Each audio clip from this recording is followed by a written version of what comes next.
Hello everyone, welcome to my channel. आज आम class 8 अष्टम श्रेणी विज्ञान पढ़ा। जो नुआ विज्ञान बही आसी जार ना है जिज्ञासा है ताकू पढ़ा। तार द्वितीय अध्याय आम पढ़ा अणुजीव जगत है। अणुजीव क्या कहुए ता तुम्हें बुझीपार जिते आम या पढ़ा है। तो देख ये लाइन बाय लाइन पढ़ा। तुम्हें केबे भाविछ कि जदि तुम चारिपाखरे थिबा अदृश्य जगत तुमको दृश्य हुए तेबे कौन सबू देखिब। देख तुम्हें तुम चारिपाखरे थिबा सबू दृश्यमान जिनिस गुड़िक देखिपारुछ, जेपरिक गछलता अच्छी, पशुपक्षी अच्छी, अनेक जीवजंतु अच्छा, क्षुद्र जीव है, बहुत बड़ बड़ जीव अच्छा, सबू देखिपारुछ। किंतु तुम्हें केबे भाविछ कि तुम चारिपाखरे गोटे अदृश्य जगत मध्य अच्छी। अदृश्य जगत माने जोटा को तुम्हें खाली आखिरे देखिपारु नाह है। तुम्हें जेतिकी जीवजंतु तुम चारिपाखरे देखुछ तुम्हें भावुछ खाली कि सेतिकी जीवजंतु अछंती कि ना। एबे तुम्हें बसीछ है आउ तुम्हें वायुमंडल को देखुछ है, से वायु रे अनेक गुड़े जीव थे जोटा कि तुमको दृश्यमान हेबे नाही, माने तुम्हें देखि परिबो नाही।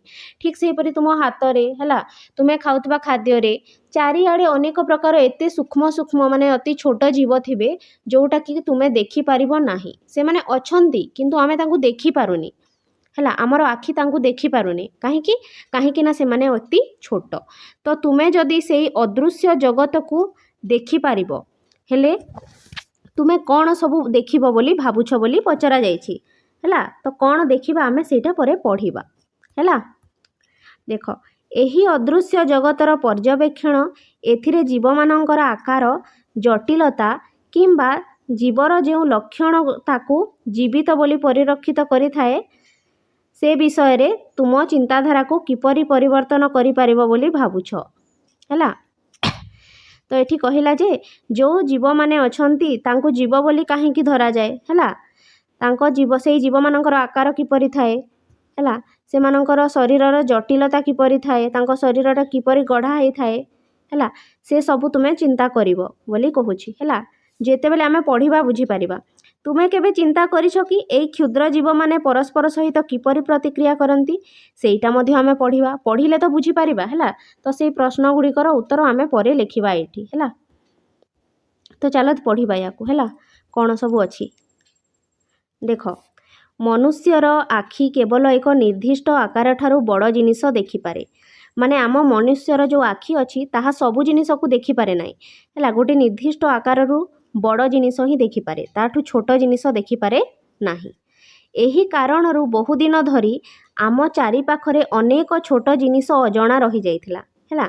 जेहेतु आम आखि को छोट छोट जिनिस गुड़िक देखा जाती नाही, सेथिपाई आम चारिपाखरे थिबा अनेक छोट जिनिस आमको अजणा थिला। आमे देखि परिबानी आखिरे ताहले ता विषय जानिबा किपरि, तेणु से सब जिनिस गुड़िक अजणा रही जाइथिला है। बहु पूर्वरु लोक माने आविष्कार करथिले जे एक वक्राकार काचखंड छोट जिनिस को बड़ करी देखाई पारे है। तो बहु पूर्वरु लोक माने गोटे वक्राकार माने वक्र आकृतिर गोटे काचखंड आविष्कार करथिले। आ से माने कहूथिले जे से काच जिनिस से काचखंड रे छोट छोट जिनिस को बड़ हिसाब रे देखि हेबो। जेपरि कि तुमे देखिथिबो तुमर जो ये कंपास बॉक्स अच्छी है, से कंपास बॉक्स रे गोटे काच गोलक थाए है। आउ से काच गोलक साहाय्य तुमे जेते बेले अक्षर गुड़ी को देख बही रे थिबा अक्षर गुड़ी को ताहा बड़ भरी देखा जाए है। तो एठी लेखा है सही काच विषय कह जाउछि है। काच खंडटी मसूर ढाली आकृतिर थिला है, गोल परी थाए किंतु साइज बड़ थाए तार है। तार मझीटा मोटा थाए एवं धार पतला थाए है। से जो काच गोलक थाए तार मझीटा किपरि थाए, तार जो ये मझी अच्छी ताहा मोटा थाए है, तार चारिआडे किपरि थाए पतला थाए है। सेटा कह जाइछि तार मझी मोटा एवं धार पतला, तेणु सेमाने एही काचखंड को जब काच बा लेंस बोली कहिले है। तो लोक माने से काचखंड को कौन कहिले जब काच कहिले बा लेंस कहिले है, जोटा कि तुम कंपास बॉक्स रे थाए।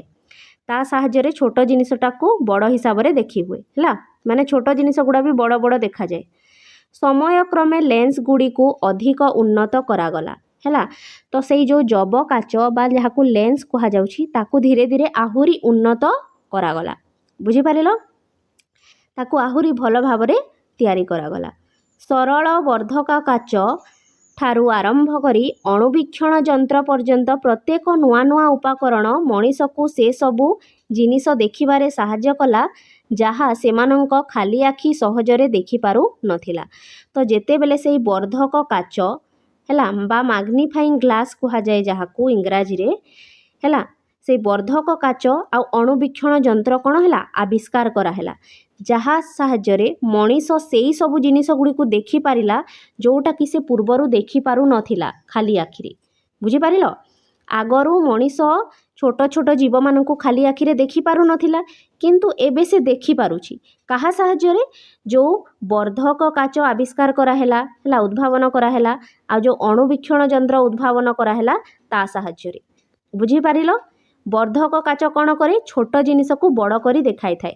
ଠିକ୍ ସେହିପରି ଅଣୁବୀକ୍ଷଣ ଯନ୍ତ୍ର ସାହାଯ୍ୟରେ ଯେଉଁ ସୂକ୍ଷ୍ମ ସୂକ୍ଷ୍ମ ଜୀବ ଗୁଡ଼ିକ ଅଛନ୍ତି ବା ଯେଉଁ ସୂକ୍ଷ୍ମ ଜିନିଷ ଗୁଡ଼ିକ ଅଛି ଯେଉଁଟା ଖାଲି ଆଖିରେ ଦେଖାଯାଏ ନାହିଁ ତାକୁ ଆମେ ଅଣୁବୀକ୍ଷଣ ଯନ୍ତ୍ର ସାହାଯ୍ୟରେ ଦେଖିଥାଉ।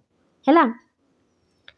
ଅଣୁବୀକ୍ଷଣ ଯନ୍ତ୍ରର ଉଦ୍ଭାବନ ସୂକ୍ଷ୍ମ ଜୀବରେ ପରିପୂର୍ଣ୍ଣ ଏକ ଆକର୍ଷଣୀୟ ଲୁକ୍କାୟିତ ବିଶ୍ୱକୁ ଦେଖାଇବାକୁ ସାହାଯ୍ୟ କଲା। ତ ଯେଉଁ ଅଣୁବୀକ୍ଷଣ ଯନ୍ତ୍ରର ଉଦ୍ଭାବନ ହେଲା ସେଇ ଅଣୁବୀକ୍ଷଣ ଯନ୍ତ୍ର ସାହାଯ୍ୟରେ ଆମେ ଯେଉଁ ସୂକ୍ଷ୍ମ ଜୀବ ଅଛନ୍ତି, ଯେତେ ଗୁଡ଼ିଏ ବି ଛୋଟ ଛୋଟ ଜୀବ ଅଛନ୍ତି ତାଙ୍କ ଭିତରେ ଯେଉଁ ଲୁକ୍କାୟିତ ଜିନିଷ, ତାଙ୍କର ଯେଉଁ ଲୁକ୍କାୟିତ ଆକର୍ଷଣ ଅଛି ତାକୁ ଆମେ ଦେଖିବାକୁ ପାଇଲେ। କାହା ସାହାଯ୍ୟରେ? ଅଣୁବୀକ୍ଷଣ ଯନ୍ତ୍ର ସାହାଯ୍ୟରେ। କାହିଁକି ନା ପୂର୍ବରୁ ସେମାନଙ୍କ ବିଷୟରେ ଆମେ ଜାଣିନଥିଲେ। ହେଲା, ଯେ ପର୍ଯ୍ୟନ୍ତ ଅଣୁବୀକ୍ଷଣ ଯନ୍ତ୍ର ଆବିଷ୍କାର ହୋଇନଥିଲା ସେ ପର୍ଯ୍ୟନ୍ତ ଆମେ ଛୋଟ ଜୀବ ଗୁଡ଼ିକୁ ଦେଖିପାରୁନଥିଲେ। ଆଉ ଯେହେତୁ ତାଙ୍କୁ ଦେଖିପାରୁନଥିଲେ ତାଙ୍କ ବିଷୟରେ ଜାଣି ମଧ୍ୟ ନଥିଲେ, ହେଲା, ତାଙ୍କୁ ଜାଣିନଥିଲେ। କିନ୍ତୁ ଯେବେ ଅଣୁବୀକ୍ଷଣ ଯନ୍ତ୍ର ଉଦ୍ଭାବନ ହେଲା ସେ ଛୋଟ ଜୀବମାନଙ୍କୁ ଆମେ ଦେଖିପାରିଲେ ଏବଂ ତାଙ୍କର ଗୁଣ ଗୁଡ଼ିକୁ ଜାଣିପାରିଲେ, ତାଙ୍କ ବିଷୟରେ ଅଧିକ ଜାଣିପାରିଲେ। ହେଲା, ଆମେ ଏହି ଅଧ୍ୟାୟରେ ସେହି ସୂକ୍ଷ୍ମ ଜୀବ ଗୁଡ଼ିକ ମଧ୍ୟରୁ କିଛି ଜୀବମାନଙ୍କ ବିଷୟରେ ଅନୁସନ୍ଧାନ କରିବା। ବୁଝିପାରିଲ? ତ ଯେଉଁ ଛୋଟ ଜୀବମାନେ ଅଛନ୍ତି ଆମ ଚାରିଆଡ଼େ ଯାହାକୁ କି ଆମେ ଦେଖିପାରୁନି, ହେଲା, ସେମାନଙ୍କ ବିଷୟରେ ଆମେ ଆଜି ଏହି ପାଠରେ ପଢ଼ିବା। ବୁଝିପାରିଲ? ଯେପରିକି ଯେଉଁ କୋରୋନା ଭାଇରସ୍ ଆସିଥିଲା ସେ ଭାଇରସ୍କୁ ତୁମେ ଖାଲି ଆଖିରେ ଦେଖିପାରୁଥିଲ କି? ଦେଖିପାରୁନଥିଲ, କିନ୍ତୁ ଦେଖ ସାରା ବିଶ୍ୱଟାକୁ ପୃଥିବୀଟାକୁ ସେ କ'ଣ କରିଦେଇଥିଲା, ହେଲା, କିପରି କବଳିତ କରି ପକାଇଥିଲା। ହେଲା, ତ ସେଇ ଛୋଟ ଜୀବକୁ କାହା ସାହାଯ୍ୟରେ ଦେଖିପାରିଲେ ବୈଜ୍ଞାନିକମାନେ? ଅଣୁବୀକ୍ଷଣ ଯନ୍ତ୍ର ସାହାଯ୍ୟରେ। ବୁଝିପାରିଲ? ତାପରେ ଦେଖ, ତୁମେ ପୂର୍ବରୁ ଜୀବଜଗତର ଆଶ୍ଚର୍ଯ୍ୟଜନକ ବିବିଧତା ବିଷୟରେ ଜାଣିଛ। ହେଲା, ଆମେ ପୂର୍ବ ଅଧ୍ୟାୟରେ ପଢ଼ିଲେ, ପ୍ରଥମ ଅଧ୍ୟାୟରେ, ଯେ ଆମ ଜୀବଜଗତଟା କେତେ ବିବିଧ। ଛୋଟ ଛୋଟ ପିମ୍ପୁଡ଼ି ଠାରୁ ଆରମ୍ଭ କରି, ହେଲା, ବଡ଼ ବଡ଼ ତିମି ପର୍ଯ୍ୟନ୍ତ ଆମ ପୃଥିବୀ ପୃଷ୍ଠରେ ଅଛନ୍ତି। ତାପରେ ଛୋଟ ଲତା ଠାରୁ ଆରମ୍ଭ କରି ମହାଦ୍ରୁମ ବୃକ୍ଷ ମଧ୍ୟ ଆମ ପୃଥିବୀ ପୃଷ୍ଠରେ ଅଛି। ହେଲା, ଅନେକ ଛୋଟ ବଡ଼ ଜୀବରେ ଭର୍ତ୍ତି ରହିଛି ଆମ ପୃଥିବୀଟା। ହେଲା, ତୁମେ ଚାରିପାଖକୁ ଦେଖ। ହେଲା, ତୁମେ ତୁମ ଚାରିପାଖକୁ ଦେଖ। ହେଲା, କେତେ ସୁନ୍ଦର ଉଦ୍ଭିଦ ଓ ପ୍ରାଣୀ ଅଛନ୍ତି ନା ନାହିଁ? ବହୁତ ସୁନ୍ଦର ସୁନ୍ଦର ଉଦ୍ଭିଦ ଓ ପ୍ରାଣୀ ଅଛନ୍ତି। କିଛି ଜୀବ ଅତି କ୍ଷୁଦ୍ର, ମାନେ ବହୁତ ଛୋଟ ଛୋଟ ଜୀବ ଅଛନ୍ତି, ଆଉ କିଛି ବହୁତ ବଡ଼, କିଛି ଜୀବ ବହୁତ ବଡ଼ ଅଛନ୍ତି। ଛୋଟ ଜୀବ କହିଲେ ପିମ୍ପୁଡ଼ିକୁ ଆମେ ଦେଖିବା, ବଡ଼ ଜୀବ କହିଲେ ଗୋଟେ ହାତୀକୁ ଦେଖିବା। ହେଲା, ସେମାନେ କେବଳ ସେମାନଙ୍କର ଦେହର ଗଠନରେ ନୁହେଁ ବରଂ ଅନ୍ୟାନ୍ୟ ଅନେକ ବୈଶିଷ୍ଟ୍ୟରେ ମଧ୍ୟ ପରସ୍ପର ଠାରୁ ଭିନ୍ନ। ତ ଏଠି କହୁଛି ଯେ ଯେଉଁ ଛୋଟ ଓ ବଡ଼ ଜୀବମାନଙ୍କୁ ଦେଖୁଛ ଖାଲି ସେମାନଙ୍କର ଦେହର ଗଠନ ଅଲଗା ନୁହେଁ, ତାଙ୍କ ମଧ୍ୟରେ ଆହୁରି ଅନେକ ପାର୍ଥକ୍ୟ ମଧ୍ୟ ଅଛି। ମାନେ ଗୋଟିଏ ଜୀବ ଆଉ ଗୋଟେ ଜୀବ ଠାରୁ ଖାଲି ଆକାରରେ ଛୋଟ ବା ବଡ଼ ନୁହେଁ, ତାଙ୍କ ମଧ୍ୟରେ ଆହୁରି ଅନେକ ପାର୍ଥକ୍ୟ ରହିଛି ବା ସେମାନେ ପରସ୍ପର ଠାରୁ ବହୁତ ଭିନ୍ନ ଅଟନ୍ତି। ହେଲା, ଉଦ୍ଭିଦ ହେଉ କିମ୍ବା ପ୍ରାଣୀ, ଏହି ସମସ୍ତଙ୍କୁ ଜୀବ କୁହାଯାଏ। ଉଦ୍ଭିଦ ମାନେ ଗଛଲତା, ହେଲା, ଆଉ ପ୍ରାଣୀ ମାନେ ଯେଉଁ ଜୀବମାନେ ଅଛନ୍ତି। ତ ଯେଉଁ ପ୍ରାଣୀ ହେଉ କି ଉଦ୍ଭିଦ ସମସ୍ତଙ୍କୁ ଆମେ କ'ଣ କହିଥାଉ? ଜୀବ ବୋଲି କହିଥାଉ। ଯାହାର ଜୀବନ ଅଛି ତାକୁ ଆମେ ଜୀବ କହିଥାଉ। ତାହା ପ୍ରାଣୀ ହେଉ, ଉଦ୍ଭିଦ ହେଉ, ଗୋଟେ ଛୋଟ କୀଟ ହେଉ, ପତଙ୍ଗ ହେଉ, ଯିଏ ବି ହେଉ, ଯଦି ଯାହାର ଜୀବନ ଅଛି ସମସ୍ତଙ୍କୁ ଆମେ କ'ଣ କହିଥାଉ? ଜୀବ। ତୁମେ କେବେ ଖାଲି ଆଖିରେ ଦେଖାଯାଉଥିବା ସବୁଠାରୁ ଛୋଟ ଜୀବକୁ ଲକ୍ଷ୍ୟ କରିଛ କି? ହେଲା, ତୁମେ ଖାଲି ଆଖିରେ ଦେଖାଯାଉଥିବା ସବୁଠାରୁ କ୍ଷୁଦ୍ର ଜୀବ କେଉଁଟା ଦେଖିଛ? ଉକୁଣି, ହେଲା, ବହୁତ ଛୋଟ ଥାଏ। ସେହିପରି ପିମ୍ପୁଡ଼ି, बहुत छोट थाए है। चिंता कर तुमे तुम आखि प्रकृत रे केते छोट जिनिस देखिपारे आम आखि केते छोट जिनिस देखिपारे आमे गोटे बालीर कणा को देखिपारिबा है गोटे क्षुद्र बाली कणा को देखिपारिबा है देखिपारिबा ना नहीं देखिपारिबा है। तुमे हुए तो किछि लोकन को पढ़िबा पई चषमा व्यवहार करुथबार देखिथिबो देखिबो किछि लोक चषमा साहाय्य रे ही पढ़ी पारंती खाली आखिरे तांको अक्षर देखा जाए नाही है भल भावरे देखिबारे एहा सेमानंको किपरि साहाय्य करे तो तुमे केबे भाबिछ कि एई चषमाटा तांको देखिबारे किपरि साहाय्य करे केबे भाबिछ कि किंबा जेतेबेले आमे गोटे वर्धक काच द्वारा कोनोसी जिनिस को लक्ष्य करू सेतेबेले कौन हुए आ तुमे केबे देखिछ कि से जो वर्धक काच थाए है जो गोल भलिया जिनिस काच गोटे थाए तुम कंपास बक्स रे ता साहाय्य रे तुमे केबे किछि जिनिस को देखिछ कि कौन पार्थक्य लक्ष्य करिछ सेही आम छोट छोट जिनिसटा कौन देखा जाए बड़ भलिया देखा जाए ठीक से ही परी जो माने चषमा व्यवहार करती तांको चषमा रे लेंस लगी थाए बुझी पारिलो सेही लेंस द्वारा से माने अक्षर गुडी को बा जो जिनिस गुडी को छोट छोट जिनिस गुडी को अति सहज रे क्लियरली देखि पारि थांती हैला जोटा कि तांको खाली आखि रे देखा जाए नाही बुझी पारिलो।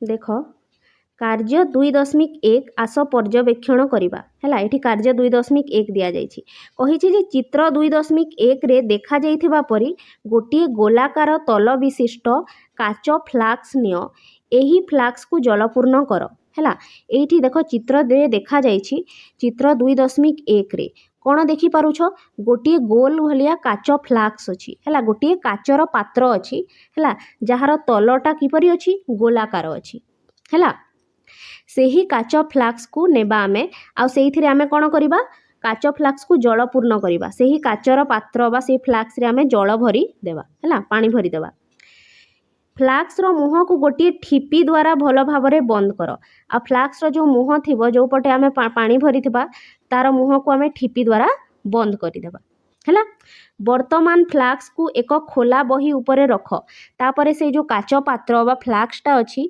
ताकू आमे गोटे बही उपरे रखिदेबा देख एटा बहीटा अच्छी देखि पारुथबो से बही उपरे से जलपूर्ण काच फ्लाक्स को रखागला एवं फ्लाक्स मध्य देई बहीर अक्षर गुडी को देखिबा को चेष्टा कर हैला ए फ्लाक्सटा काच फ्लाक्स अच्छे हैला काच जिनिस रु आमे कोन देखि पारि थाउ हैला ट्रांसपेरेंट थाए काचटा ताकू देखि परिबा आमे अक्षर को तो से कहूची जे ए फ्लाक्स मध्य देई तुमे बही रे थिबा अक्षर गुडी को देख हैला तुमे किछि चमत्कार जिनिस देखिलो कि किछि चमत्कार देखा गला कि तुमको हैला जलपूर्ण फ्लाक्स माध्यम रे देखिले अक्षर गुडी को बड़ देखा जाए देख एईटा होची बही बहीर अक्षर गुडी को बहुत छोट अछंती किछि पढ़ी पारुछ किछि भी पढ़ी पारुना किंतु बहीर ए जो अक्षर गुडी को तुमे ए जो जलपूर्ण काच अच्छी बा जो जलपूर्ण फ्लाक्स अच्छी ता ऊपर देख कौन देखा जाउची अक्षर गुडी को देख बड़ देखा जाउची ना नहीं मु पढ़ी मध्य पारिबी एठी देख लेखा हिची एंटीबॉडीज एठी लेखा हिची एंटर्स एठी लेखा जाइची माइक्रोब एठी लेखा जाइची इफ एठी लेखा जाइची वीकेंड हैला एठी लेखा जाइची हेल्दी एठी लेखा जाइची किल सब पढ़ी होची किंतु एठी किछि पढ़ी होनी बाहर हैला तो एठी लेखा गला जे जलपूर्ण फ्लाक्स माध्यम रे देखिले अक्षर गुडी को कोन देखा जाउची एठी बड़ देखा जाउची सेथि पय आमे पढ़ी पारिले हैला कारण जलपूर्ण फ्लाक्स टी एक वर्धक काच परि कार्य करे एपरि काहे की हैला से छोट अक्षर गुडी को आमको एठी बड़ काहे की देखा गला काहे की ना जो जलपूर्ण फ्लाक्स अछि ताहा गोटे वर्धक काच परि कार्य करे जेपरि वर्धक काच बा जब काच साहाय्य रे आमे देखिले छोट जिनिस को बड़ देखा जाए हैला छोट जिनिसटा बड़ देखा जाए ठीक से ही परी ए जो जलपूर्ण काच अच्छी जलपूर्ण फ्लाक्स माध्यम रे मध्य तुमे छोट जिनिस को बड़ भावरे देखि पारिबो हैला वर्धक काच परी करिकि देखिबो हैला एबे गोटिए प्रकृत वर्धक काच व्यवहार करी पिंपुड़ी परी छोट जीव को देख हैला एबे आमे गोटे प्रकृत वर्धक काच नेबा हैला जो तुम कंपास बॉक्स रे जदि कहा पाखरे थिबे हैला नहीं पार तुमे आ ताकू तुमे पिंपुड़ी को देख से काच साहाय्य रे से वर्धक काच साहाय्य रे तुमे एहार शरीर अंश गुड़िक अधिक स्पष्ट भाव में देखिल कि देखिबो तार जो अंग प्रत्यंग अच्छी ताकू तुमे अति बड़ माने भल भाव में देखि पारिबो हैला तुमे जेते बेले पिंपुड़ी को देखिबो ता किछि देखा जीवनी हैला खाली टी कला कला देखा जीवो गोटे छोट पिंपुड़ीटा किंतु से वर्धक काच साहाय्य रे देखा गले ଦେଖିଲେ ତାର ଅଙ୍ଗ ପ୍ରତ୍ୟଙ୍ଗ ଗୁଡ଼ିକୁ ତୁମେ ଅତି ସହଜ ଭାବରେ ଦେଖିପାରିବ, କେଉଁଟା ତାର ଗୋଡ଼, କେଉଁଟା ତାର ମୁଣ୍ଡ ହେଲା। କିଛି କୌତୁହଳଜନକ କଥା ଲକ୍ଷ୍ୟ କରୁଛ କି? ହଁ, କ'ଣ ଦେଖିଲ କି ଯେଉଁ ଛୋଟ ଜିନିଷଟା ଆମକୁ କ'ଣ ଦେଖାଗଲା? ବଡ଼ ବୋଲି ଦେଖାଗଲା ହେଲା, ସେ ବର୍ଦ୍ଧକ କାଚ ସାହାଯ୍ୟରେ। ଅନେକ ଦିନ ପର୍ଯ୍ୟନ୍ତ ଲୋକମାନେ ସେମାନଙ୍କ ଚାରିପାଖରେ ଥିବା ସୂକ୍ଷ୍ମ ଜୀବମାନଙ୍କ ବିଷୟରେ ଜାଣିବା ପାଇଁ ଚେଷ୍ଟା କରୁଥିଲେ, କିନ୍ତୁ ସେମାନେ ଖାଲି ଆଖିରେ ସେମାନଙ୍କୁ ଦେଖିପାରୁନଥିଲେ ହେଲା। ଅନେକ ଦିନ ପର୍ଯ୍ୟନ୍ତ କ'ଣ ହୋଇଥିଲା ନା, ଲୋକମାନେ ତାଙ୍କ ଚାରିପାଖରେ ଥିବା ଯେଉଁ କ୍ଷୁଦ୍ର କ୍ଷୁଦ୍ର ଜୀବମାନେ ଅଛନ୍ତି, ସୂକ୍ଷ୍ମ ଜୀବମାନେ ଅଛନ୍ତି, ସେମାନଙ୍କ ବିଷୟରେ ଜାଣିବା ପାଇଁ ଚେଷ୍ଟା କରୁଥିଲେ, କିନ୍ତୁ ସେଇ ଜୀବମାନଙ୍କୁ ଖାଲି ଆଖିରେ ଦେଖି ହିଁ ପାରୁନଥିଲେ। ତ ଯଦି ଖାଲି ଆଖିରେ ଦେଖିପାରିବାନି ତ ସେମାନଙ୍କ ବିଷୟରେ ଜାଣିବା କିପରି? ଗୋଟେ ଜୀବକୁ ତୁମେ ଯଦି ଦେଖିପାରୁନ ତା ବିଷୟରେ ଜାଣିପାରିବ କି? କିପରି ଜାଣିବ ସେ ଜୀବଟା ଦେଖିବାକୁ କିପରି, ତାର ଲକ୍ଷଣ କିପରି ହେଲା? ତ କିଛି ଜଣାପଡ଼ୁନଥିଲା ପୂର୍ବରୁ ହେଲା। ତେବେ ଆମେ ଶେଷରେ ଏହି ଅଦୃଶ୍ୟ ଜଗତକୁ କିପରି ଆବିଷ୍କାର କଲୁ? କିନ୍ତୁ ଆଜି ତ ଆମେ ଜାଣିଛେ ହେଲା, ଆଜି ଆମେ ଜାଣିଛେ କି ଆମ ଚାରିପାଖରେ ଜୀବାଣୁ ଅଛନ୍ତି, କୀଟାଣୁ ଅଛନ୍ତି, ଅନେକ ପ୍ରକାର ବ୍ୟାକ୍ଟେରିଆ ଅଛନ୍ତି ହେଲା। ଯେଉଁ କରୋନା ଭାଇରସ୍ ଅଛି ତାକୁ ମଧ୍ୟ ଆମେ ଜାଣିପାରିଲେ। ତାହେଲେ ଆମେ ଏହି ଅଦୃଶ୍ୟ ଜଗତ, ମାନେ ଯେଉଁଟାକି ଖାଲି ଆଖିରେ ଦେଖାଯାଏ ନାହିଁ, ତାକୁ କିପରି ଆବିଷ୍କାର କଲୁ? ତୁମେ ଜାଣ ବିଜ୍ଞାନର କେଉଁ ଆବିଷ୍କାର ଆମକୁ ପ୍ରଥମ ଥର ପାଇଁ ଏହି କ୍ଷୁଦ୍ର ଜଗତକୁ ଦେଖିବାରେ ସାହାଯ୍ୟ କଲା? ତୁମେ ଜାଣିଛ କି?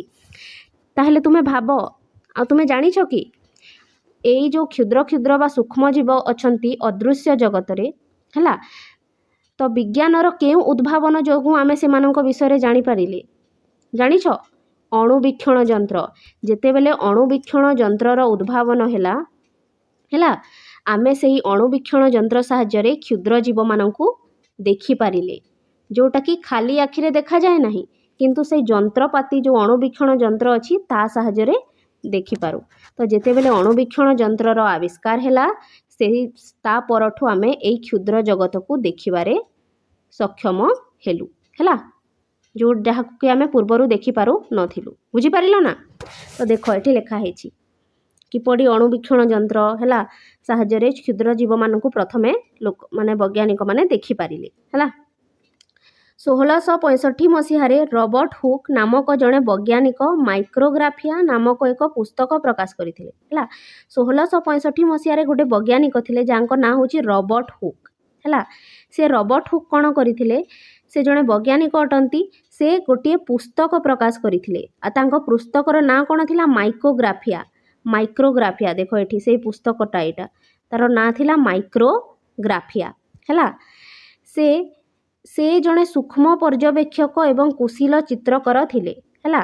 ସେ ସୂକ୍ଷ୍ମ ଜିନିଷ ମାନଙ୍କ ବିଷୟରେ ସେ ପରୀକ୍ଷା କରୁଥିଲେ। ଏହି ପୁସ୍ତକରେ ଲୋକମାନେ ପୂର୍ବରୁ ଦେଖିନଥିବା ଛୋଟ ଛୋଟ ଜିନିଷ ଗୁଡ଼ିକର ବିସ୍ତୃତ ବର୍ଣ୍ଣନା ଥିବା ଚିତ୍ର ସେ ଅଙ୍କନ କରିଥିଲେ ହେଲା। ଆଉ ସେ ଏହି ଯେଉଁ ପୁସ୍ତକ ଥିଲା ତାଙ୍କର, ସେଥିରେ ସେ କ'ଣ ଲେଖିଥିଲେ? ଯେଉଁ କ୍ଷୁଦ୍ର କ୍ଷୁଦ୍ର ଜୀବମାନେ ଥିଲେ, ଯେଉଁମାନଙ୍କୁ ଲୋକମାନେ ଦେଖିନଥିଲେ ହେଲା, ସେହି ଜୀବମାନଙ୍କର ସେ ଚିତ୍ର ଏଠି ଆଙ୍କିଥିଲେ, ସେମାନଙ୍କ ବିଷୟରେ ଲେଖିଥିଲେ। କାହା ବିଷୟରେ? ଯେଉଁ କ୍ଷୁଦ୍ର କ୍ଷୁଦ୍ର ଜୀବମାନେ ଅଛନ୍ତି, ଯେଉଁମାନଙ୍କ ବିଷୟରେ ଲୋକମାନେ ପୂର୍ବରୁ ଜାଣିନଥିଲେ, ସେହି କ୍ଷୁଦ୍ର କ୍ଷୁଦ୍ର ଜୀବମାନଙ୍କର ସେ ଚିତ୍ର ଅଙ୍କନ କରିଥିଲେ ଏହି ପୁସ୍ତକରେ। ବୁଝିପାରିଲ? ତାହେଲେ ବାକି ଲୋକମାନେ ତ ସେଇ କ୍ଷୁଦ୍ର କ୍ଷୁଦ୍ର ଜୀବମାନଙ୍କ ବିଷୟରେ ଜାଣିନଥିଲେ, ତାଙ୍କୁ ଦେଖିନଥିଲେ। ତାହେଲେ ଏ ବୈଜ୍ଞାନିକ କିପରି ଜାଣିଲେ ହେଲା? ଦେଖିବା। ଏହି ଜିନିଷ ଗୁଡ଼ିକୁ ଦେଖିବା ପାଇଁ ସେ ବ୍ୟବହାର କରୁଥିବା ଉପକରଣଟିକୁ ଆମେ ବର୍ତ୍ତମାନ ଅଣୁବୀକ୍ଷଣ ଯନ୍ତ୍ର ବା ମାଇକ୍ରୋସ୍କୋପ୍ କହୁଛୁ। ବୁଝିହେଲା? ତ ସେ କ୍ଷୁଦ୍ର କ୍ଷୁଦ୍ର ଜୀବମାନଙ୍କୁ ଦେଖିବା ପାଇଁ ଗୋଟିଏ ଯନ୍ତ୍ର ବ୍ୟବହାର କରୁଥିଲେ ବା ଗୋଟିଏ ଉପକରଣ ବ୍ୟବହାର କରୁଥିଲେ। ଆଉ ସେଇ ଉପକରଣକୁ ଆଜି ଆମେ ଅଣୁବୀକ୍ଷଣ ଯନ୍ତ୍ର ବୋଲି କହୁଛୁ ବା ଇଂରାଜୀରେ ମାଇକ୍ରୋସ୍କୋପ୍ ବୋଲି କହୁଛୁ। ବୁଝିପାରିଲ? ରବର୍ଟ ହୁକ୍ କାହା ସାହାଯ୍ୟରେ ଛୋଟ ଜୀବମାନଙ୍କୁ ଦେଖିପାରୁଥିଲେ? ଅଣୁବୀକ୍ଷଣ ଯନ୍ତ୍ର ସାହାଯ୍ୟରେ। ବୁଝିପାରିଲ? ତୁମେ କେବେ ଡକ୍ଟର ପାଖକୁ ଯାଇଛ କି? ଦେଖିବ ଡକ୍ଟର ଯେତେବେଳେ ତୁମର କିମ୍ବା ରକ୍ତ ପରୀକ୍ଷା କରିବାକୁ ଯାଇଛ କି କେବେ? ଯେତେବେଳେ ତୁମେ ରକ୍ତ ପରୀକ୍ଷା କରିବାକୁ ଯାଅ, ତୁମର ବ୍ଲଡ଼ ନିଆ ହୁଏ ହେଲା ଆଙ୍ଗୁଠିରୁ, ଆଉ ସେ ବ୍ଲଡ଼କୁ ଗୋଟେ ଏପରି କାଚ ଭଳିଆ ଜିନିଷରେ ରଖା ହୁଏ ହେଲା ବ୍ଲଡ଼କୁ, ଆଉ ତାକୁ ଗୋଟିଏ ଏପରି ଯନ୍ତ୍ରପାତି ଥାଏ, ସେ ଯନ୍ତ୍ରପାତି ତଲେ ରଖା ହୁଏ ହେଲା। ଏହିପରି ଗୋଟେ ଯନ୍ତ୍ରପାତି ଥିବ, ଏହିପରି କିଛି ଏପରି ଥିବ, ଏଇଠି ଡକ୍ଟର ଦେଖନ୍ତି, ଆଉ ଏହିପରି କିଛି ଥାଏ, ଏଇଠି ରଖା ହେଇଥାଏ ହେଲା ଏପରି। ବୁଝିପାରିଲ? ଚିତ୍ରରେ ଭଲସେ ଦେଖିବ ହେଲା, ମୁଁ ଚିତ୍ର ତାର ଦେଖେଇବି ଅଣୁବୀକ୍ଷଣ ଯନ୍ତ୍ରର। ହେଲା ରକ୍ତ ପରୀକ୍ଷା ଯେତେବେଳେ କର ସେତେବେଳେ ଦେଖିବ ତୁମର ଯେଉଁ ରକ୍ତକୁ ନିଆ ହୁଏ ଗୋଟେ କାଚରେ ଆଉ ତାକୁ ସେଇ ଯନ୍ତ୍ର ତଳେ ରଖା ହୁଏ ଆଉ ସେଇ ରକ୍ତକୁ ଦେଖା ହୁଏ। ବୁଝିପାରିଲ? ତାପରେ ନେକ୍ସଟ ପଢ଼ିବା ଦେଖ, ତାଙ୍କର ଅଣୁବୀକ୍ଷଣ ଯନ୍ତ୍ରରେ ଜଣେ ବ୍ୟକ୍ତି କୌଣସି ବସ୍ତୁକୁ ଖାଲି ଆଖି ତୁଳନାରେ 200ରୁ 300 ଗୁଣ ବଡ଼ କରି ଦେଖିପାରୁଥିଲା। ତାଙ୍କର ଯେଉଁ ଅଣୁବୀକ୍ଷଣ ଯନ୍ତ୍ର ଥିଲା ନା, ସେଇ ଅଣୁବୀକ୍ଷଣ ଯନ୍ତ୍ର ସାହାଯ୍ୟରେ ଗୋଟିଏ ବସ୍ତୁର ଆକାରଟା 200ରୁ 300 ଗୁଣା ବଡ଼ ଦେଖାଯାଉଥିଲା। ମାନେ ବସ୍ତୁର ଆକାରଟା ଯଦି ଅତି ଛୋଟ ଅଛି ତାର ଆକାରରୁ 200-300 ଗୁଣ ବଡ଼ ଦେଖାଯାଉଥିଲା। କାହା ସାହାଯ୍ୟରେ? ସେଇ ଅଣୁବୀକ୍ଷଣ ଯନ୍ତ୍ର ସାହାଯ୍ୟରେ। ମନେକର ଏପରି ଗୋଟେ ଜୀବ ଅଛି ଯେଉଁଟାକି ଖାଲି ଆଖିରେ ଆମକୁ ଦେଖାଯାଉ ନାହିଁ, କିନ୍ତୁ ଯେତେବେଳେ ଆମେ ସେ ଅଣୁବୀକ୍ଷଣ ଯନ୍ତ୍ର ସାହାଯ୍ୟରେ ଦେଖିବା ତାର ଆକାରଟା 200-300 ଗୁଣା ବଢ଼ିକି ଦେଖାଯିବ, ବଢ଼େଇକି ଦେଖେଇବ ସେ ଯନ୍ତ୍ରଟା, ତ ଆମେ ତାକୁ ଆରାମରେ ଦେଖିପାରିବା। ବୁଝିପାରିଲ? ଦିନେ ସେ କର୍କର ଏକ ପତଳା ଖଣ୍ଡକୁ ଅଣୁବୀକ୍ଷଣ ଯନ୍ତ୍ର ତଳେ ରଖି ଦେଖିଲେ ଯେ ସେଠାରେ କୋଠରୀ ପରି ଅନେକ ଛୋଟ ଖାଲି ସ୍ଥାନ ରହିଛି। ହେଲା, ତ ସେ ଯେଉଁ ରବର୍ଟ ହୁକ୍ ବୈଜ୍ଞାନିକ ଅଛନ୍ତି ସେ କ'ଣ କଲେ, ଦିନେ କର୍କର ଏକ ପତଳା ଖଣ୍ଡ, ମାନେ କର୍କ ମାନେ ହେଉଛି ଗୋଟେ ଗଛର ଛାଳିକୁ ସେ ନେଇଥିଲେ। ହେଲା, ଗୋଟିଏ ଗଛର ଛାଳିକୁ ସେ ନେଇଥିଲେ ଆଉ ସେଇ ଛାଳିର ସେ ପତଳା ଖଣ୍ଡକୁ ଅଣୁବୀକ୍ଷଣ ଯନ୍ତ୍ରର ତଳେ ରଖିକି ଦେଖିଲେ ଆଉ ଦେଖିଲେ ଯେ ସେଇ ଛାଳି ବା ସେ କର୍କରେ କ'ଣ ଅଛି, ଛୋଟ ଛୋଟ ଏପରି କୋଠରୀ ଭଳିଆ ଅଛି। ହେଲା, ଛୋଟ ଛୋଟ କୋଠରୀ ଭଳିଆ ଏପରି ସେ ଖାଲି ସ୍ଥାନ ଦେଖିବାକୁ ପାଇଲେ। ହେଲା, ଏଗୁଡ଼ିକୁ ତାଙ୍କୁ ମହୁ ଫେଣା କଥା ମନେ ପକାଇଲା। ତ ଯେତେବେଳେ ସେ କୋଠରୀକୁ ଦେଖିଲେ ସେ ମହୁ ଫେଣାର କଥା ମନେ ପକାଇଲେ। ତୁମେ ମହୁ ଫେଣା ଦେଖିଥିବ କିପରି ଘର ଘର ଭଳିଆ କୋଠରୀ ଭଳିଆ ଥାଏ, ତ ଏହିପରି ଠିକ୍ ତାଙ୍କୁ ଦେଖାଗଲା। ସେ ଯାହା ଦେଖିଲେ ତାହା ଅଙ୍କନ କଲେ। ତ ସେ ଯାହା ଦେଖିପାରିଲେ ସେ ଅଣୁବୀକ୍ଷଣ ଯନ୍ତ୍ର ସାହାଯ୍ୟରେ ତାର ସେ ଚିତ୍ର ଅଙ୍କନ କଲେ ଏବଂ ପ୍ରତ୍ୟେକ ଛୋଟ ସ୍ଥାନକୁ ଏକ କୋଷ ବୋଲି କହିଲେ। ଆଉ ଏ ଯେଉଁ ଛୋଟ ଛୋଟ କୋଠରୀ ସେ ଦେଖିଲେ, ସେ ଖାଲି ସ୍ଥାନ ଗୁଡ଼ିକୁ ସେ କ'ଣ ନାଁ ଦେଲେ? କୋଷ ବୋଲି ନାଁ ଦେଲେ, ବା ଇଂରାଜୀରେ ତାକୁ କୁହାଯାଏ ସେଲ୍, CELL, ସେଲ୍। ବୁଝିପାରିଲ? ସେ ଗୋଟିଏ ଗଛର ଛାଲି ନେଲେ। ହେଲା, ତ ସେଇ କର୍କ ଯେଉଁ ଅଛି, ସେ ଗଛର ଛାଲି ଯେଉଁ ଅଛି ତାକୁ ସେ ଅଣୁବୀକ୍ଷଣ ଯନ୍ତ୍ର ସାହାଯ୍ୟରେ ଯେତେବେଳେ ଦେଖିଲେ ଛୋଟ ଛୋଟ କୋଠରୀ ଭଳି ଦେଖାଗଲା ଆଉ ସେ ଛୋଟ ଛୋଟ କୋଠରୀକୁ ସେ କ'ଣ ନାଁ ଦେଲେ? କୋଷ ବୋଲି ନାଁ ଦେଲେ। ହେଲା, ଜୀବନର ମୌଳିକ ଏକକକୁ ବର୍ଣ୍ଣନା କରିବା ପାଇଁ ବିଜ୍ଞାନରେ ପ୍ରଥମ ଥର ପାଇଁ କୋଷ ଶବ୍ଦର ବ୍ୟବହାର କରାଯାଇଥିଲା। ତ ତୁମେ ଜାଣିଛ କି ଆମ ଶରୀରଟା କେଉଁଥିରେ ଗଢ଼ା? ଆମ ଶରୀରଟା କୋଷରେ ଗଢ଼ା।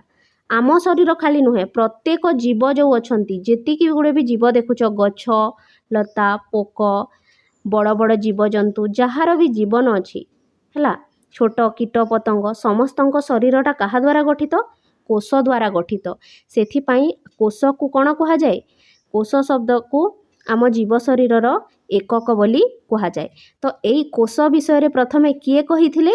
ରବର୍ଟ ହୁକ୍ ହିଁ କହିଥିଲେ। ବୁଝିପାରିଲ? ଜୀବନର ମୌଳିକ ଏକକ କୋଷ ହେଉଛି ଆମ ଜୀବନର ମୌଳିକ ଏକକ। ୟାକୁ ବର୍ଣ୍ଣନା କରିବା ପାଇଁ ବିଜ୍ଞାନରେ ପ୍ରଥମ ଥର ପାଇଁ କୋଷ ଶବ୍ଦ ବ୍ୟବହାର କରାଯାଇଥିଲା। ବୁଝିପାରିଲ? ତ ଆମ ଜୀବ ଶରୀରର ମୌଳିକ ଏକକକୁ ପ୍ରଥମେ କେଉଁ ନାଁ ଦିଆଯାଇଥିଲା? କୋଷ ବୋଲି ନାଁ ଦିଆଯାଇଥିଲା। ହେଲା, ଏଇଟା କିଏ ଦେଇଥିଲେ? Robert hook. ବୁଝିପାରିଲ? ଯେଉଁ କୋଠରୀ ଦେଖାଗଲା ନା, ସେଇଟା ହିଁ ହେଉଛି କୋଷ। ସେ ଗଛର ଛାଲି ନେଇଥିଲେ, ତ ଗଛର ଛାଲିଟା ମଧ୍ୟ ସେଇଟା ମଧ୍ୟ ତ ଗୋଟେ ଜୀବ ନା, ଗଛଟା, ତ ସେଇଟା ମଧ୍ୟ କେଉଁଥିରେ ଗଠିତ? କୋଷରେ ଗଠିତ। ତ ସେ କୋଠରୀର ନାଁ ଦେଇଥିଲେ ସେ କୋଷ। ଆଗକୁ ପଢ଼ିବା ଚାଲ। ହେଲା, 1660 ଦଶକରେ ପ୍ରାୟ ସମାନ ସମୟରେ ଡଚ୍ ବୈଜ୍ଞାନିକ ଆଣ୍ଟୋନି ଭାନ୍ ଲିୱେନହୋକ୍ ଉନ୍ନତ ଲେନ୍ସ ତିଆରି କରିଥିଲେ। ହେଲା, 1960 ଦଶକରେ ଗୋଟେ ବୈଜ୍ଞାନିକ ଥିଲେ, ଡଚ୍ ବୈଜ୍ଞାନିକ। ହେଲା, ନେଦରଲ୍ୟାଣ୍ଡସର ସେ ଥିଲେ, ସେଥିପାଇଁ ଡଚ୍ କୁହାଯାଉଛି। ତ ସେ ଆଣ୍ଟୋନି ଭାନ୍ ଲିୱେନହୋକ୍ କ'ଣ କରିଥିଲେ? ଉନ୍ନତ ଲେନ୍ସ ତିଆରି କରିଥିଲେ। ଲେନ୍ସ ଯେଉଁ କାଚ ସାହାଯ୍ୟରେ ଆମେ ଦେଖିଥାଉ, ଛୋଟ ଜିନିଷକୁ ବଡ଼ କରି ଦେଖାଏ, ତ ସେହିପରି ସେ ବହୁତ ଉନ୍ନତ ପ୍ରକାରର ଲେନ୍ସ ତିଆରି କରିଥିଲେ ଆଣ୍ଟୋନି ଭାନ୍ ଲିୱେନହୋକ୍। ତାକୁ ବ୍ୟବହାର କରି ସେ ଅଧିକ ଉପଯୋଗୀ ଅଣୁବୀକ୍ଷଣ ଯନ୍ତ୍ର ତିଆରି କରିବାକୁ ସକ୍ଷମ ହୋଇଥିଲେ। ଆଉ ସେ ଲେନ୍ସକୁ ବ୍ୟବହାର କରିକି ସେ ଅତ୍ୟଧିକ ଉନ୍ନତ ଧରଣର ଅଣୁବୀକ୍ଷଣ ଯନ୍ତ୍ର ତିଆରି କରିଥିଲେ। ବୁଝିପାରିଲ? ସେଇ ଲେନ୍ସକୁ ବ୍ୟବହାର କରିକି, ସେ ଲେନ୍ସ ଦ୍ୱାରା ହିଁ ତ ଦେଖାଯାଏ ନା ଅଣୁବୀକ୍ଷଣ ଯନ୍ତ୍ର ସାହାଯ୍ୟରେ। ତ ଦେଖ ଏଠି ଆମେ କ'ଣ ଜାଣିଲେ ଯେ ଯେଉଁ ଆଣ୍ଟୋନି ଭାନ୍ ଲିୱେନହୋକ୍ ବୈଜ୍ଞାନିକ ଅଛନ୍ତି, ସେ ଲେନ୍ସ ତିଆରି କଲେ ଆଉ ସେଇ ଲେନ୍ସକୁ ବ୍ୟବହାର କରିକି ସେ ବହୁତ ଉନ୍ନତ ଧରଣର ଅଣୁବୀକ୍ଷଣ ଯନ୍ତ୍ର ତିଆରି କଲେ। ହେଲା, ସେ बीजाणु एवं रक्तकोश भली क्षुद्र जीवंत जिनिसगुड़िक स्पष्ट भाव में देखा एवं वर्णना करिबारे प्रथम व्यक्ति थिले। तो जो एंटोनी वैन लीवेनहुक जो वैज्ञानिक अछंती ना से बीजाणु है बीजाणु गोटे कौन गोटे सूक्ष्म जीव है जहाँ को खाली आखिरे देखी पारू नहीं। ठीक से हीपरी रक्तकोश आमर रक्तरे जो कोश अच्छी सेटा मध्य अति क्षुद्र। तो यही भली से क्षुद्र जीवंत जिनिस गुड़िक स्पष्ट भाव में देखिबा पाई से अणुवीक्षण यंत्रर साहाय्य नहीं आउ एहीपरि करिबारे से प्रथम व्यक्ति थिले किए एंटोनी वैन लीवेनहुक है। यही कारणरू तांकु अणुजीव विज्ञानर जनक भाव में जना जाए।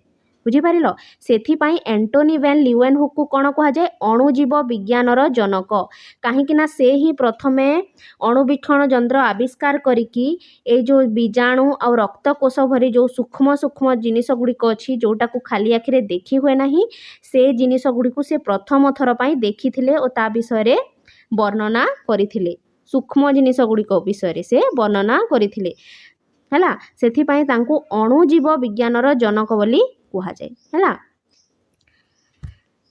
अणुजीव क्या कह जाए जो जीव मानक आम खाली आखिरे देखी पारुना किंतु अणुवीक्षण यंत्र साहाय्य देखी थाउ ताकू अणुजीव बोली कह जाए। आ एंटोनी वैन लीवेनहुक होउछंती अणुजीव विज्ञानर जनक है। से प्रथमे ये सब बाहर करथिले। बुझी पारिल। तो देख आमर जो रॉबर्ट हुक अछंती ना से मु कही से प्रथमे गोटे कर्क साहाय्य कोष गुड़ी को देखी आउ से गोटे माइक्रोग्राफिया बुक लिखिथिले। तो एटा होची तांकर जो बही माइक्रोग्राफिया है एटा आउ से जो अणुवीक्षण यंत्र व्यवहार करुथिले एटा होची रॉबर्ट हुक माइक्रोस्कोप बा अणुवीक्षण यंत्र एटा देखुछ जो है रॉबर्ट हुकर माइक्रोस्कोप बा अणुवीक्षण यंत्र आउ एटा होची तांकर माइक्रोग्राफिया रे प्रकाशित कर्क कोष से कर्क रे जे गछर छाली रे जो कोष गुड़िक देखिथिले तार चित्र एटा एथिरे देखिबा छोट छोट कोठरी भलिया अछि है। तापरे नेक्स्ट देखिबा आमे कोन अछि समस्त जीव शरीर कोष द्वारा गठित जहाँकि मु कहली है मनीष ठारू आरंभ करी गछ लता जेतिकी भी जीव अछंती समस्तक शरीर कहा द्वारा गठित कोष द्वारा गठित है। कोष होची जीव शरीरर मौलिक एकक जेपरि कि तुमे घर तैयारी होथबा केबे देखिछ कि जेते बेले गोटे घर तैयारी हुए इटा को इटा जोड़िकी गोटे घर तैयारी करा हुए ठीक से ही परी इटा जेपरी गोटे घरर एकक ठीक से ही परी आम जीवर शरीरटा मध्य कौथिरे तैयारी कोषरे तैयारी है। आम जीव शरीरटा कोषरे तैयारी। तो कोष होची आम जीव शरीरर एकक। तुमे भाबुथिबो जे कोष गुड़िक प्रकृत रे किपरि देखा जाए है तुमे मु तो कहली जे आम शरीरटा कोषरे गठित ताहले कोषटा देखा जाए किपरि। आस आमे गोटे अणुवीक्षण यंत्र व्यवहार करी कोषर गठन अनुध्यान करिबा। तो एठी कहला जे आस आमे गोटे अणुवीक्षण यंत्र साहाय्य कोष किपरि देखा जाए देखिबा है।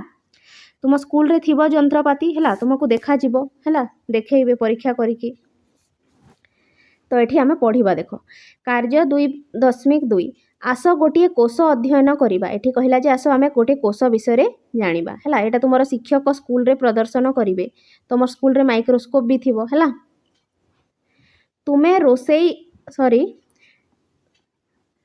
रोसेई घर किंबा बगीचारू एक पियाज नियो गोटे पियाज नेब तुमे है यहाँ को पानी रे भल भाव में धोई दियो तापरे से पियाज को तुमे धोई देव है।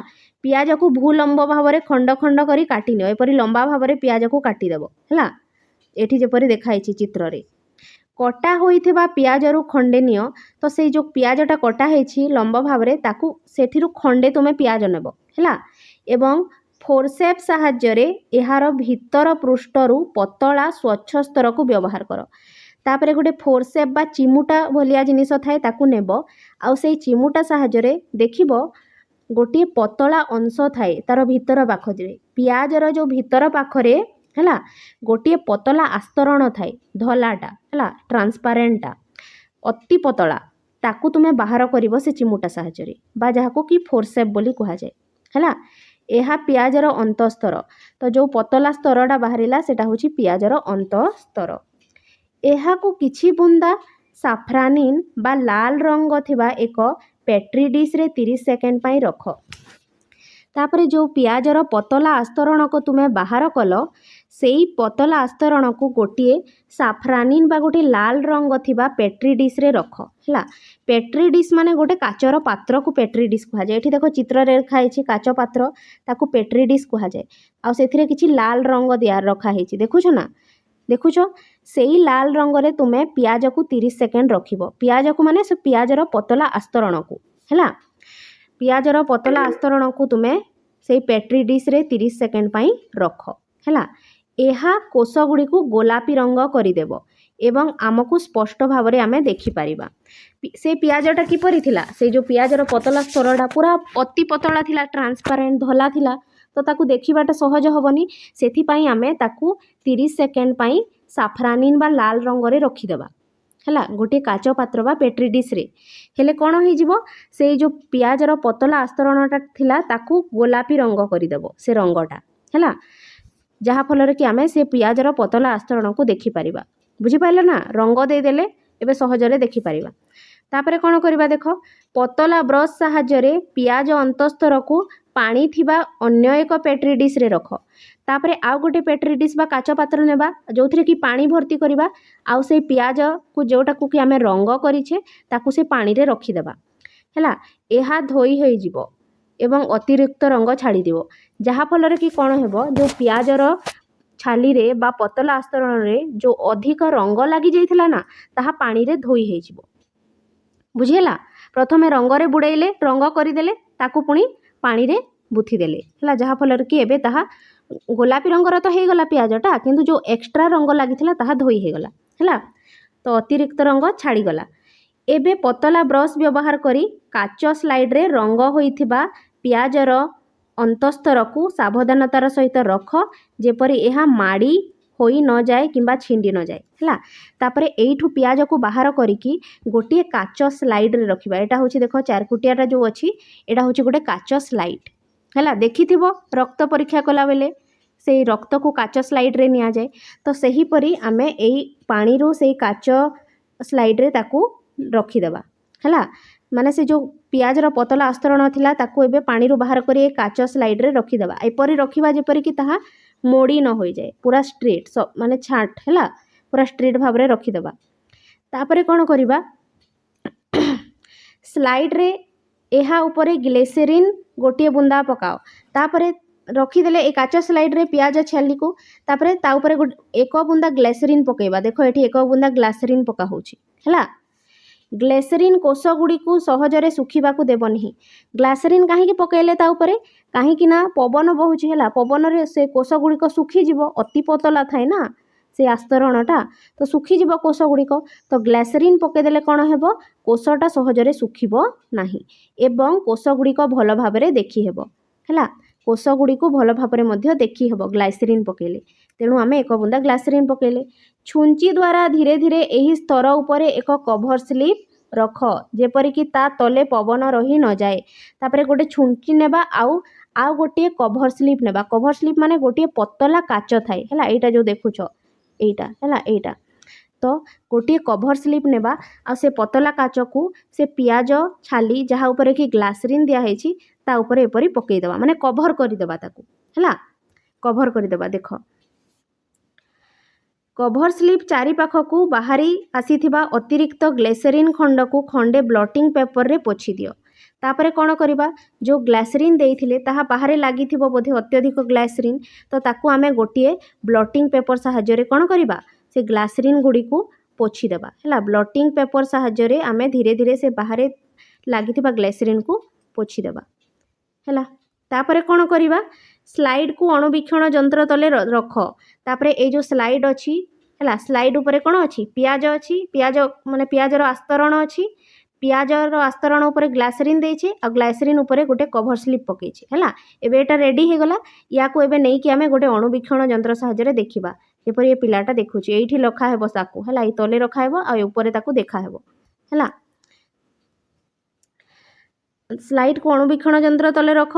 एहा को चित्र 2.3 सहित तुलना कर। आउ ए जो चित्र अच्छी ता सहित आमे ताकू तुलना करिबा है, किपरि देखा जाउची ताहा है।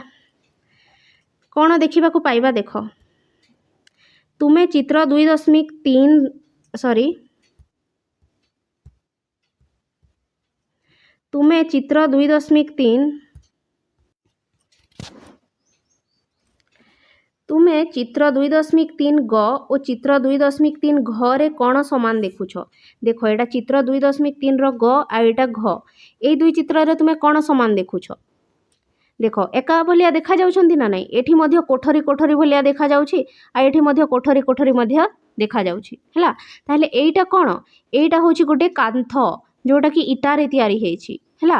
ଆଉ ଏଇଟା ହେଉଛି ସେ ଯେଉଁ ପିଆଜର ଛାଲି, ଯାହାକୁ କି ଆମେ ପିଆଜର ଛାଲି କହିବାନି, ପିଆଜର ପତଳା ଆସ୍ତରଣ, ଯାହାକି ଆମେ ଅଣୁବୀକ୍ଷଣ ଯନ୍ତ୍ର ସାହାଯ୍ୟରେ ଦେଖିଲେ ତାହା ଏପରି ଦେଖାଯାଉଛି।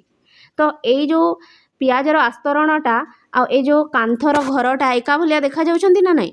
ତ ମୁଁ କହିଥିଲି ଯେପରିକି ଇଟାରେ ଆମର ଘରଟା ତିଆରି, ଠିକ୍ ସେହିପରି କୋଷରେ ଆମ ଜୀବ ଶରୀରଟା ତିଆରି।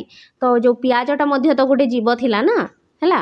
ପିଆଜଟା ଗୋଟେ ଗଛ ଥିଲା, ତ ତା'ର ଆସ୍ତରଣକୁ ଦେଖିଲେ ତ କ'ଣ ଦେଖାଗଲା? ଏହିପରି ଦେଖାଗଲା। ମାନେ ଏଥିରୁ ଆମେ ଜାଣିପାରିଲେ ଯେ ଜୀବ ଶରୀରଟା କେଉଁଠିରେ ଏହିପରି କୋଠରୀ କୋଠରୀ ଭଳିଆ ଜିନିଷରେ ତିଆରି, ଯାହାକୁ କି କ'ଣ କୁହାଯାଏ? କୋଷ ଭଳିଆ କୁହାଯାଏ, କୋଷ କୁହାଯାଏ ହେଲା। ଯେଉଁଟାକି ଏପରି ଇଟାର କାନ୍ଥ ଭଳିଆ ଦେଖାଯାଉଛି। ତ ଏଠି ଆମେ ପଢ଼ିବା କ'ଣ କ'ଣ ଲେଖା ହେଇଛି ଦେଖ।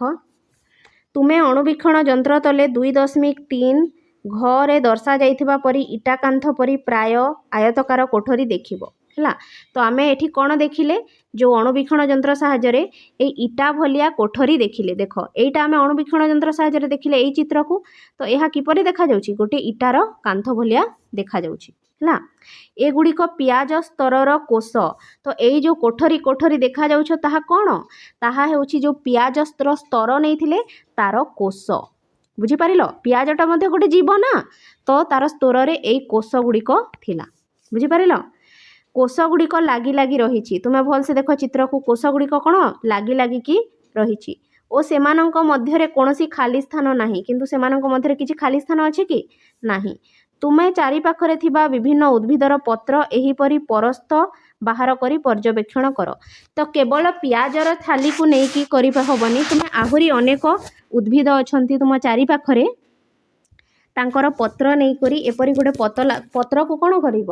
ପାଣିରେ ଭିଜେଇ ଦେବ, ତାହେଲେ ଗୋଟେ ପତଳା ଆସ୍ତରଣ ବାହାରିବ।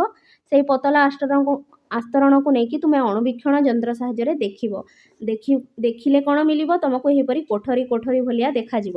ଆଉ ସେ କୋଠରୀ ଗୁଡ଼ିକ କ'ଣ? କୋଷ। ବୁଝିପାରିଲ? ତାପରେ କ'ଣ ଅଛି ଦେଖିବା। ତୁମେ ଦେଖିବ ଯେ ସମସ୍ତ ଉଦ୍ଭିଦ କୋଷରେ ଗଠିତ ହେଲା। ତ ତୁମେ ଯେତେ ବି ଉଦ୍ଭିଦ ନେବ ହେଲା ଆଉ ତାକୁ ଅଣୁବୀକ୍ଷଣ ଯନ୍ତ୍ର ସାହାଯ୍ୟରେ ଦେଖିବ ଯେ ଏହିପରି କୋଷ ଥିବେ। ତ ଏଥିରୁ ତୁମେ କ'ଣ ଜାଣିଲ? ତୁମେ ଜାଣିଲ ଯେ ସମସ୍ତ ଉଦ୍ଭିଦ କେଉଁଥିରେ ଗଠିତ? କୋଷରେ ଗଠିତ। ଖାଲି ଉଦ୍ଭିଦ ନୁହେଁ, ସମସ୍ତ ପ୍ରାଣୀ ମଧ୍ୟ କୋଷରେ ଗଠିତ ହେଲା। ଏଠି ତୁମକୁ ପଚରା ଯାଇଛି, ଦେଖ ଗୋଟିଏ ପ୍ରାଣୀର ଶରୀର କେଉଁଥିରେ ତିଆରି ହୋଇଥିବ ବୋଲି ଭାବୁଛ? ଏଠି ତ ଆମେ ଜାଣିଲେ ଯେ ଉଦ୍ଭିଦର କୋଷଟା, ପିଆଜ ଗୋଟେ ଉଦ୍ଭିଦର ଶରୀରଟା କେଉଁଥିରେ ଗଠିତ? କୋଷରେ ଗଠିତ ହେଲା। ଏଠି ଆମେ ଜାଣିଲେ ଯେ ଉଦ୍ଭିଦର ଶରୀରଟା କୋଷରେ ଗଠିତ। ହେଲେ ଗୋଟିଏ ପ୍ରାଣୀର ଶରୀର କେଉଁଥିରେ ଗଠିତ ହୋଇଥିବ ବୋଲି ତୁମେ ଭାବୁଛ? ପ୍ରାଣୀର ଶରୀର ମଧ୍ୟ କୋଷରେ ଗଠିତ ହେଲା। ତ ବୁଝିପାରିଲ? ଉଦ୍ଭିଦ ପ୍ରାଣୀ ଯେତିକି ବି ଜୀବ ଅଛନ୍ତି ସମସ୍ତଙ୍କ ଶରୀରଟା କେଉଁଥିରେ ଗଠିତ? ସେ କୋଠରୀ ଭଳିଆ ଦେଖାଯାଉଥିବା କୋଷରେ ଗଠିତ। ବୁଝିପାରିଲ?